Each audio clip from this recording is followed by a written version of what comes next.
Hello everyone, today I will read Harry Potter and the Philosopher's Stone.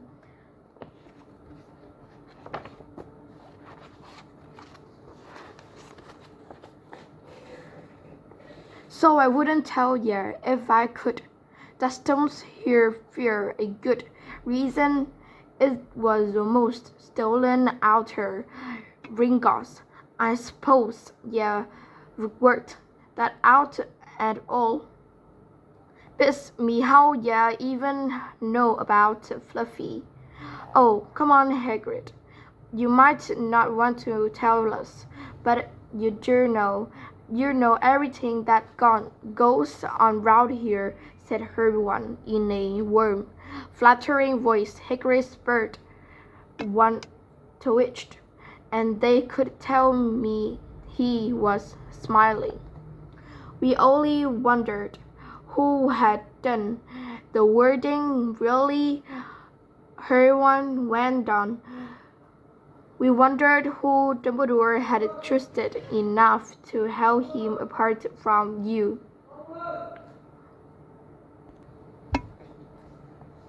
Hagrid's chest swelled at these last words. Harry and Ron beamed at Hermione. Well, I don't suppose it could hurt to tell you that. Let's see the enchantment, Professor Sprout, Professor Flitwick, Professor McGonagall. He ticked them off on his fingers. Course, hang on, I've forgotten someone. Oh yeah, Professor Snap. Snap? Yeah. Yeah, not still on about that. Look, Snap. Help protect the stone. He's not about to steal it. Harry knew Ron and Hermione were thinking the same as he was. If Snap had been in on protecting the stone, it must have been easy to find out how the other teachers had worded it. He probably knew everything except, it seemed, Quirrell's spell and how to get past Fluffy. You're the only one who knows how to get past Fluffy, aren't you? Hagrid had said. Harry unexhaustedly, and you wouldn't tell anyone, would you? Not even one of the teachers? Not a soul knows except me and Dumbledore, said Hagrid proudly. Well, that's something, Harry muttered to the others. Harry, can we have a window open? I'm boiling, can't Harry? Sorry, said Hagrid. Harry noticed him glance at the fire. Harry looked at it too. Harry, what's that? As he already knew what it was. In the very heart of the fire, underneath the kettle, was a huge black egg. Ah, said Hagrid, fiddling nervously with his beard. That's where did you get it, Harry? Hagrid, said Ron, crouching over the fire to get a closer look at the egg. It must have cost you a fortune, wouldn't it? Said Hagrid. Last night, I was down in the village, having a few drinks and got into a game of cards with a stranger. He was quite glad to get rid of it. To be honest, what are you going to do with it when it's hatched? Said Hermione. Well, I've been doing some reading, said Hagrid, pulling a large book from under his pillow. Got this out of the library. Dragon, breeding for pleasure and profit. It's a bit out of date, of course. But it's all in here. Keep the egg in the fire. Course, their mother spreads the term sea, and when it hatches, feed it on a bucket of brandy mixed. The chicken blood every half hour.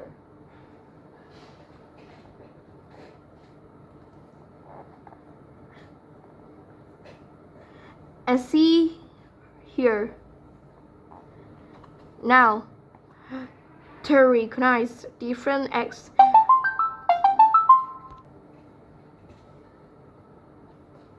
What I got there is a Norwegian ridgeback. There were them. He looked very pleased with himself, but Hermione didn't hurried to live in a wooden house, she said. But Hagrid was listening. He was humming merrily as he stomped the fire. So now they had something else to worry about that might happen to Hagrid if anyone found out he was hiding an illegal dragon in his hut. Wonder what it's like to have a peaceful life, Ron sighed as evening after evening they struggled through all the extra homework they were getting. Hermione had now started making revision timetables for Harry and Ron too. It was driving them mad. Then one breakfast time, Hedwig brought Harry another note from Hagrid. He had written only 2 words. It hatching. Ron wanted to skip herbology and go straight down to the hut. Her one wouldn't her rob fit. Her one was many times in our lives. Or are we going to see a dragon hatching? We've got lessons. We'll get into trouble, and that's nothing. That what Harry's going to be in when someone finds out what he's doing. Shut up, Harry whispered. Before it was only a few feet away, and he had stopped dead to listen. How much had he heard? Harry didn't like the look on Malfoy's face at all.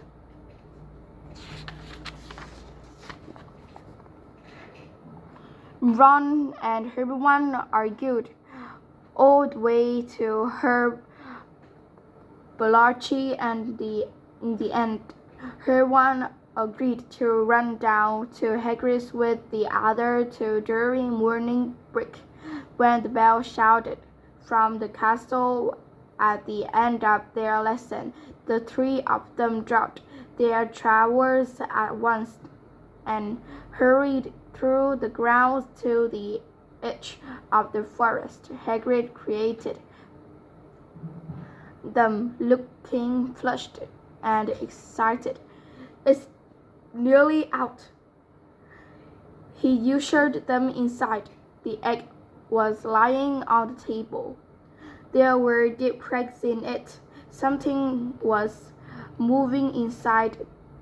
A funny clicking noise was coming from it. They all drew their chairs up to the table and watched with bated breath. All at once, there was a scraping noise, and the egg split open.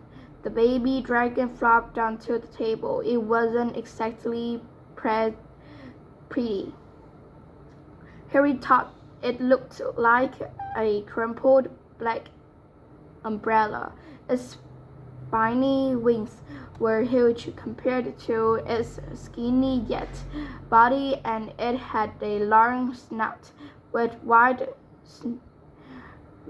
nostrils stubs up arms and bulging orange eyes. It's neat. A couple of sparks flew out of its snout. Isn't he beautiful? Hagrid murmured.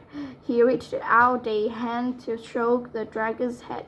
It snapped at his fingers, showing pointed fangs. Bless him! Look, he knows his mummy, said Hagrid. Hagrid said, her one. How fast do Norwegian ridgebacks grow exactly?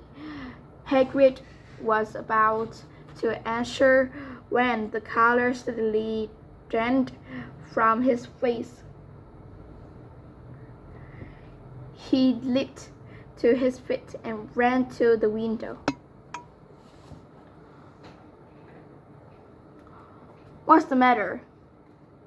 Someone was looking through the gap in curtains.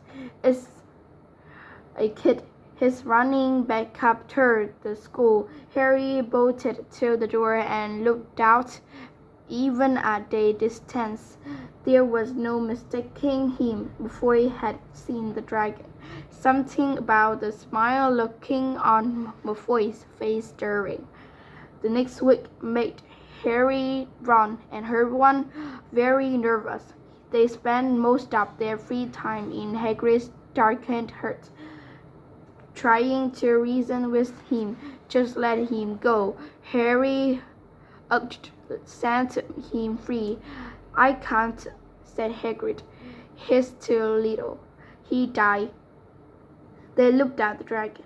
It had grown 3 times in legs in just a week. Smoke kept furling out of its nostrils. Harry hadn't been doing his gamekeeping duties because the dragon was keeping him so busy. There were empty brandy bottles and kitchen feathers all over the floor. I've decided to call him Norbert, said Harry, looking at the dragon with misty eyes. He really knows me now. Watch, Norbert, Norbert. Where's Mummy? He's lost his marbles. Ron muttered in Harry's ear. Harry, said Harry loudly. Give it a fortnight and Norbert's going to be as long as your house before it could go to Dumbledore at any moment. Hagrid bit his lip. I know I can't keep him forever, but I can't just dump him. I can't.